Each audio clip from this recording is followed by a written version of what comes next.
दोस्तों, जब भी दुनिया के बड़े बड़े अमीरों का लिस्ट जारी होता है तब उसमें से एक नाम वॉरेन बफेट सर का भी होता है। वॉरेन बफेट एक सामान्य परिवार से थे, लेकिन अपनी सूझबूझ, समझदारी तथा पैसे कमाने की ललक के कारण आज वे दुनिया के सबसे अमीरों की सूची में शामिल हैं।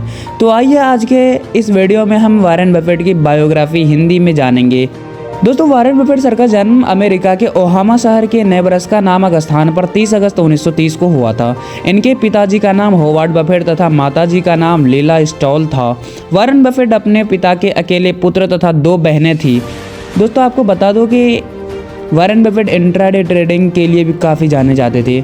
वॉरेन बफेट के पिता होवार्ड बफेट एक सामान्य परिवार से थे। होवार्ड बफेट एक शेयर ब्रोकिंग फर्म में सेल्समैन कार्य करते थे।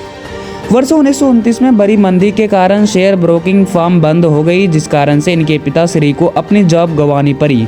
इसके बाद इन्होंने खुद की एक स्टॉक ब्रोकिंग फर्म खोल दी। होवार्ड बफेट ने अपनी कमाई की बचत जिस बैंक में रखा था वो बैंक भी मंदी के कारण बंद हो गई, जिस कारण इनका परिवार आर्थिक समस्या से घिर गया।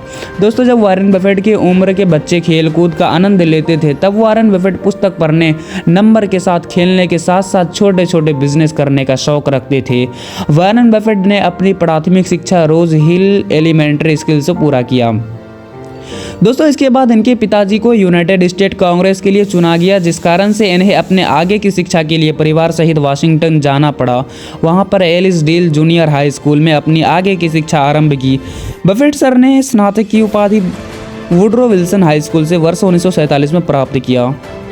कहते हैं कि कोई बच्चा बड़ा होकर क्या बनेगा, क्या करेगा, इसके लक्षण बचपन में ही मिल जाते हैं। ये कथन वॉरेन बफेट सर पर बिल्कुल सटीक बैठती है। दोस्तों, जब इनके बचपन के दिन थे तब अन्य बच्चे खेलकूद का आनंद लेते थे, लेकिन बफेट पुस्तक पढ़ने तथा नंबर के साथ खेलने में व्यस्त रहते थे।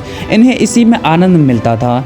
इन्हें निवेश तथा बिजनेस का शौक बचपन से ही था। जब वॉरेन बफेट लगभग 11 वर्ष के थे तब से वे घर जाकर कोका कोला, च्युइंगम तथा पत्रिकाएं बेचकर अपना जेब खर्च निकालते थे। इसके अलावा जेब खर्च निकालने के लिए इन्होंने अखबार बांटने, गोल्फ बॉल तथा स्टाम्प बेचने का भी कार्य किया। दोस्तों, बफेट सर ने बिल गेट्स की bill and Melinda Gates foundation को $48 बिलियन, जो उस समय के उनके कुल संपत्ति का लगभग 85% था, उसको वो दान कर दिया। दोस्तों, इसके अलावा बफेट सर ने कहा कि मैं अपनी संपत्ति का 99% दान कर दूंगा। जब भी दुनिया के किसी भी संस्था या फाउंडेशन को पूंजी की जरूरत पड़ती है तब वॉरेन बफेट अपने खजाना खोल देते हैं तथा लोगों की मदद के लिए हमेशा आगे रहते हैं। दोस्तों, एक बहुत जरूरी बात बता दूं कि बफेट सर का कहना है कि मैं अपने बच्चे को इतना पूंजी दूंगा कि वो जो चाहे वो कर ले, लेकिन इतना भी नहीं देना चाहता कि उन्हें लगे कि अब कुछ करने की आवश्यकता ही नहीं है और वह निठल्ले हो जाए। तो वॉरेन बफेट का एक ट्विटर अकाउंट है जिस पर उनके 1.6 मिलियन फॉलोवर्स हैं, लेकिन एक अनोखी बात यह है कि बफेट सर किसी को भी फॉलो नहीं करते हैं। बफेट सर के पोर्टफोलियो का बड़ा हिस्सा सामने आया है। दोस्तों, 39.90% एप्पल कंपनी के पास है। सर के पोर्टफोलियो के टॉप 5 होल्डिंग, जिनमें से नंबर 1 है एप्पल, दूसरा पे है bank of America Corp, number 3 पे है चेवरॉन कोप एंड नंबर 4 पे है Coca Cola company and number 5 पे है अमेरिकन एक्सप्रेस।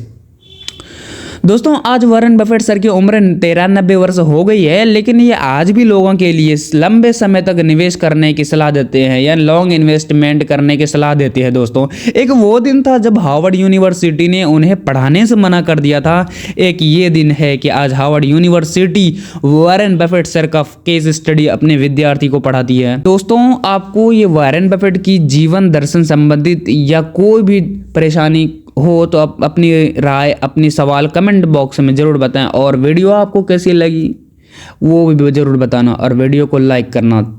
दोस्तों, थैंक यू। जय हिंद, जय भारत।